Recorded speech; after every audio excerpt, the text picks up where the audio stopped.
A Culpa é das Estrelas, John Green, capítulo 6. Quando cheguei à minha casa, mamãe estava dobrando minhas roupas lavadas, enquanto assistia a um programa de TV chamado The View. Contei para ela que as tulipas, o artista holandês e todo o resto eram porque o Augustus estava usando o desejo dele para me levar a Amsterdã. Isso é um exagero, ela disse, balançando a cabeça negativamente.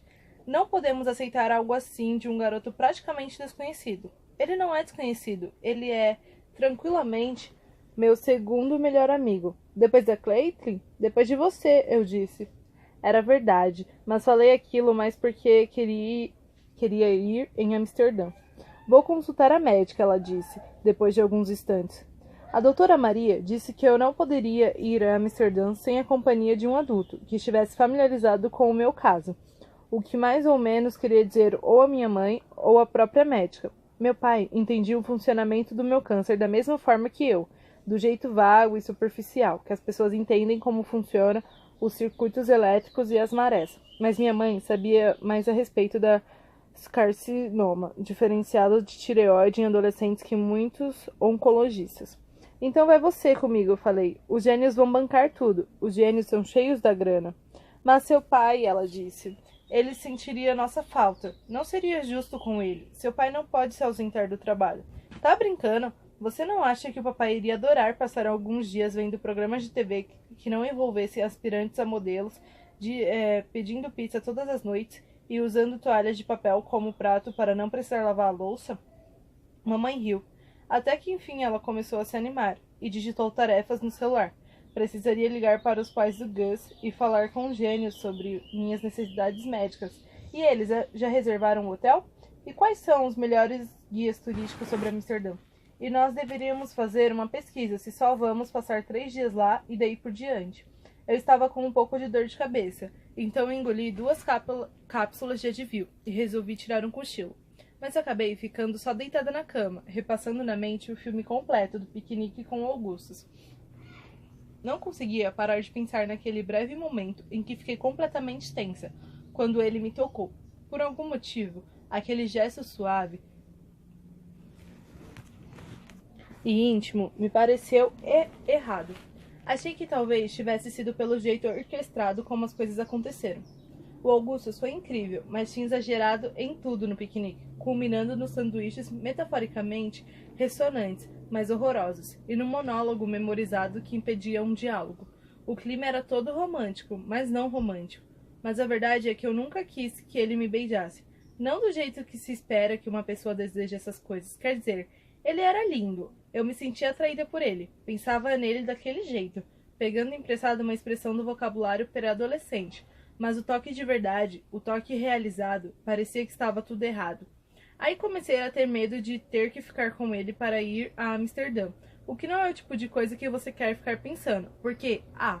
O fato de eu querer beijar o Gus não deveria estar nem em questão, e B. Beijar alguém para conseguir uma viagem de graça é algo perigosamente próximo da prostituição total e restrita.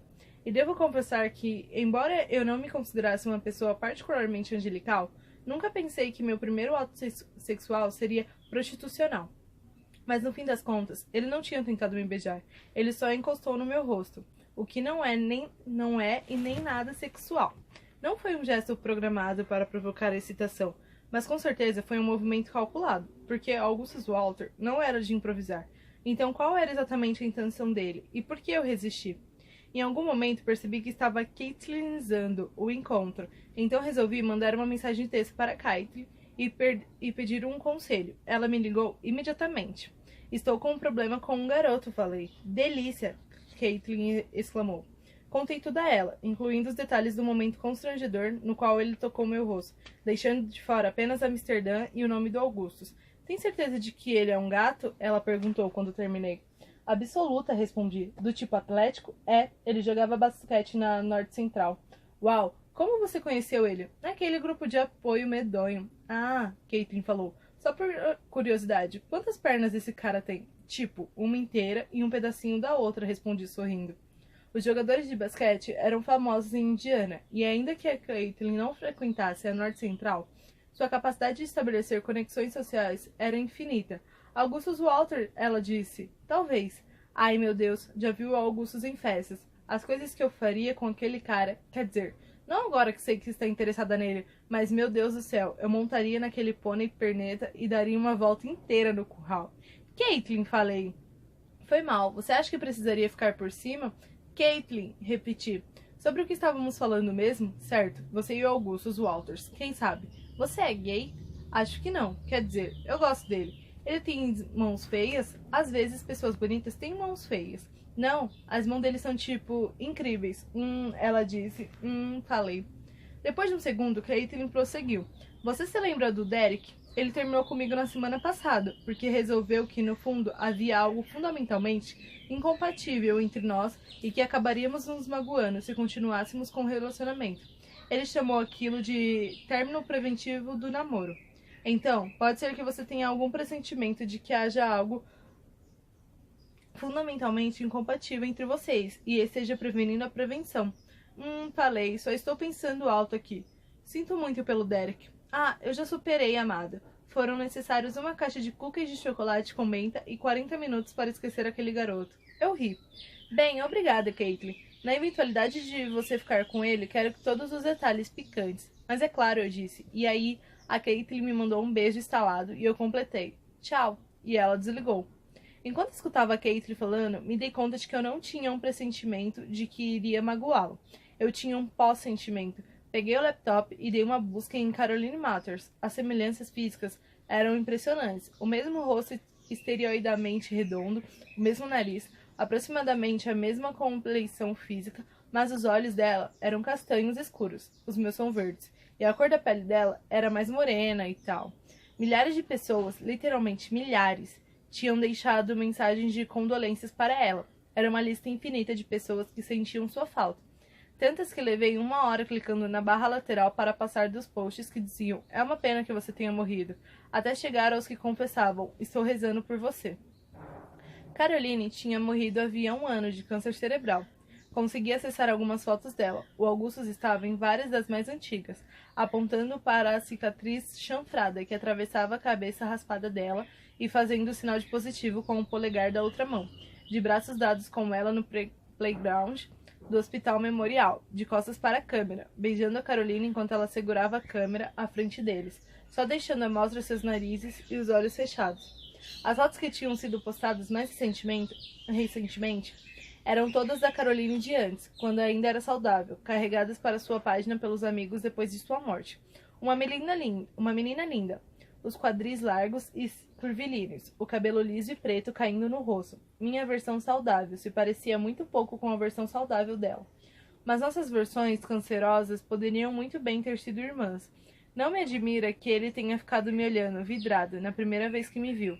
Cliquei várias vezes em um dos posts escrito 2 meses atrás, 9 depois de sua morte, por um dos amigos dela.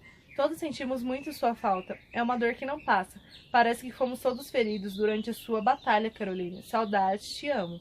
Depois de um tempo, mamãe e papai me chamaram para jantar. Fechei o computador e me levantei. Mas não consegui tirar aquele post da cabeça. E por algum motivo ele me deixou nervosa e sem fome. Fiquei pensando no ombro que doía. E além disso, a dor de cabeça ainda não havia passado. Mas talvez fosse só porque eu tinha ficado pensando numa garota que morreu de câncer no cérebro. Comecei a tentar me convencer a compartimentalizar para concentrar ali na mesa redonda, sem dúvida de um diâmetro muito grande para 3 pessoas e definitivamente grande demais para 2. Com aquele brócolis empapado e um hambúrguer de feijão preto que nem todo o ketchup do mundo conseguia tornar suculento, falei para mim mesma que imaginar uma metástase no cérebro ou no ombro não afetaria a realidade invisível que estava rolando dentro de mim, e que, portanto, tais pensamentos eram instantes desperdiçados, numa vida composta de um conjunto, por definição, finito, de tais instantes. Até cheguei a repetir mentalmente que eu deveria viver o melhor da minha vida hoje. Fiquei tentando entender durante horas e horas porque uma coisa escrita por um total desconhecido na internet para uma outra, e falecida, desconhecida, estava me incomodando tanto e me deixando com medo de que houvesse algo no meu cérebro que de fato doía, embora eu soubesse por anos de experiência que a dor é um instrumento de diagnóstico obtuso e inespecífico, e porque nenhum terremoto havia ocorrido em Papua Nova Guiné naquele dia. Meus pais estavam hiperconcentrados em mim. Com isso, não consegui disfarçar a torrente de ansiedade. Está tudo bem? Mamãe me perguntou, enquanto eu comia. Aham, respondi. Dei uma mordida no hambúrguer e engoli. Tentei dizer algo que uma pessoa normal, cujo cérebro não estivesse mergulhado em pânico, diria. Tem brócolis nesses hambúrgueres?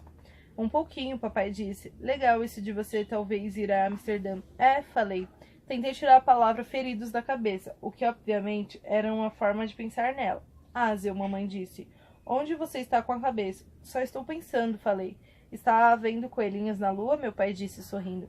Eu não estou vendo coelhinho nenhum. Não estou apaixonada pelo Gus Walters, nem por ninguém, respondi defensivamente demais. Feridos, tipo Caroline Matters. Era uma bomba, e quando ela explodiu, todo mundo em volta foi atingido pelos estilhaços. Papai me perguntou se eu estava fazendo algum trabalho para a escola. Tenho um dever de casa de álgebra bastante complexo, respondi. Tão complexo que eu não conseguiria de jeito nenhum explicar para um leigo. E como está o seu amigo Isaac? Cego, respondi. Você está agindo como uma aborrecente hoje, mamãe disse, e parecia incomodada com aquilo. Não é isso que você queria, mãe? Que eu assumisse minha adolescência? Bem, não era necessariamente desse tipo de adolescência que eu estava falando.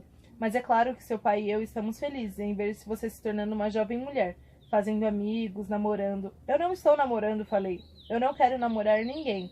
É uma péssima ideia e uma grande perda de tempo. Querida, minha mãe disse, qual é o problema? Eu sou sou tipo uma granada, mãe. Eu sou uma granada e em algum momento vou explodir, e gostaria de diminuir a quantidade de vítimas, tá? Meu pai inclinou a cabeça um pouquinho para o lado, como se fosse um cachorrinho que acabou de ser repreendido. Eu sou uma granada, repeti. Só quero ficar longe das pessoas, ler livros, pensar e ficar com vocês dois, porque não há nada que eu possa fazer para não ferir vocês. Vocês estão envolvidos demais. Por isso me deixe fazer isso, tá? Não estou deprimida, não preciso sair mais, e não posso ser uma adolescente normal, porque eu sou uma granada. Ásia, o papai disse, e então ficou com um nó na garganta. Ele chorava muito. Meu pai. Vou para meu quarto ler um pouco, tá? Estou bem, de verdade. Só quero ir ler um pouco. Comecei folheando o livro que me mandaram ler na escola, mas nós morávamos numa casa de paredes extremamente finas, e por isso pude ouvir a maior parte da conversa sussurrada que se seguiu.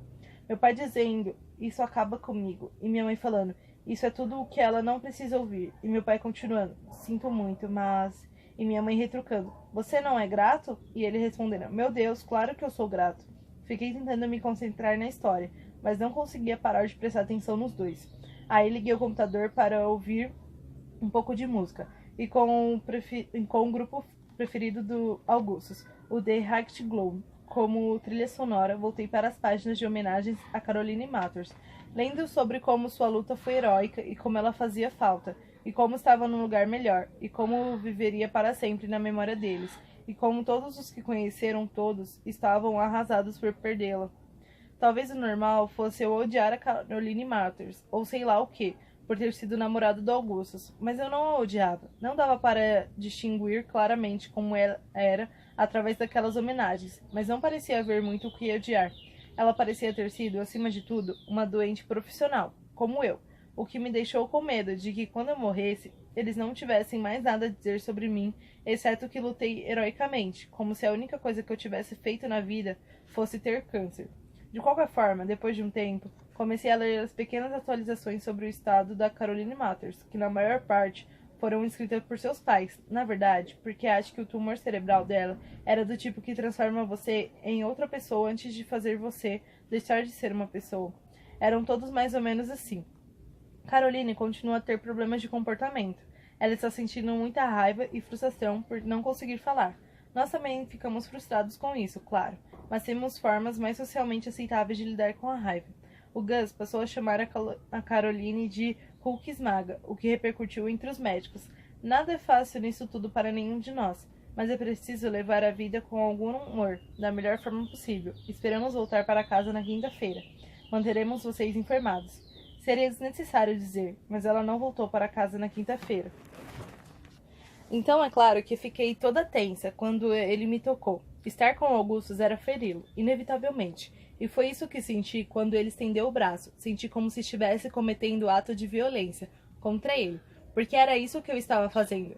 Resolvi mandar uma mensagem de texto. Quis evitar uma conversa inteira a respeito. Oi, então tá. Eu não sei se você vai entender isso, mas não posso beijar você nem nada. Não quero que você tenha necessariamente tido vontade de fazer isso, mas não posso. Quando tento olhar para você desse jeito, tudo que vejo são as coisas pelas quais vou fazer você passar. Isso talvez não faça sentido para você. De qualquer forma, sinto muito. Ele respondeu alguns minutos depois. Ok. Mandei minha resposta. Ok. Ele respondeu. Ai meu Deus, para de flertar comigo. Eu só disse ok. Meu celular vibrou alguns instantes depois. Eu estava brincando, Azel Grace. Entende? Eu entendo. Mas nós dois sabemos que ok é uma expressão bastante paquerativa. Ela está carregada de sensualidade. Fiquei bastante tentada a responder ok de novo, mas imaginei a cena dele no meu enterro e aquilo me ajudou a mandar a mensagem certa. Foi mal. Tentei dormir e com os fones ainda no ouvido, mas aí, depois de um tempo, minha mãe e meu pai entraram no quarto. E mamãe pegou o azulzinho da prateleira e o abraçou. E papai se sentou na cadeira da minha escrivania e sem chorar disse, você não é uma granada. Não para nós. Pensar na sua morte nos deixa tristes, Azel. Mas você não é uma granada. Você é incrível. Você não tem como saber, querida. Porque nunca teve um bebê que cresceu e se tornou uma jovem leitora genial, com um interesse incidental em programas de televisão detestáveis. Mas a alegria que você nos dá é muito maior que a tristeza que sentimos com a sua doença. Tá, falei. Sério, meu pai disse. Eu não mentiria para você sobre esse assunto. Se você nos desse mais trabalho do que merece, simplesmente jogaríamos você na rua. Não somos sentimentais, mamãe acrescentou, com uma expressão impassível no rosto. Teríamos deixado você no orfanato com um bilhete preso em seu pijama. Eu ri. Você não precisa ir ao grupo de apoio, ela continuou. Não precisa fazer nada, só ir à escola. E me entregou o urso. Acho que o azulzinho pode dormir na prateleira hoje, falei. Você precisa lembrar que eu tenho mais de 33 meios anos. Fique com ele hoje, mãe, falei. Ele está se sentindo solitário. Ai, meu Deus, mãe, exclamei. Mas peguei o raio do azulzinho e meio que me aconcheguei a ele enquanto adormecia. Na verdade, eu ainda estava com um dos braços entrelaçados com o urso, quando acordei pouco depois das 4 da manhã, com uma dor apocalíptica latejando no centro inalcançável da minha cabeça.